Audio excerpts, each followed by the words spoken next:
আচ্ছা, 3 সাহাবী মিলে একবার ভাবলো রাসূল সাল্লাল্লাহু আলাইহি ওয়াসাল্লাম বাড়িতে কি কি আমল করে আমরা একটু আম্মাজানদের জিজ্ঞেস করি, তাহলে আমরাও আমাদের আমল টামল একটু বাড়াবো। যে জিজ্ঞেস করলো যে আম্মাজানরা একটু বলেন তো উনি বাসায় কি কি ইবাদত করে, কতটুকু কোরআন পড়ে, তাহাজ্জুদ কেমনে পড়ে। আম্মাজানরা বর্ণনা দিলেন। বর্ণনা শোনার পরে কান্নাহুম তাকাল্লুহা, ওনাদের কাছে একটু কম মনে হইলো, মানে অনেক এক্সপেকটেশন নিয়ে আসছিল। তারা ভাবছিল মানে রাতে ঘুমাই না, সারা রাত তাহাজ্জুদ আর কান্নাকাটি করে রাসূল সাল্লাল্লাহু আলাইহি ওয়াসাল্লাম কাটায় দেয়। তাদের এরকম একটা ধারণা ছিল। কিন্তু এসে শুনে যে না, আসার পরে নাকি ঘুমোতে যায়, অনেকক্ষণ ঘুমিয়ে সেই মাঝরাতে নাকি ওঠে।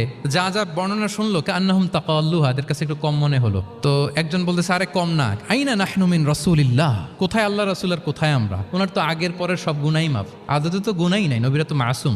তো ওনার সাথে কি আমাদের তুলনা, আমাদের এত কম করলে হবে না, তো কি করতে হবে?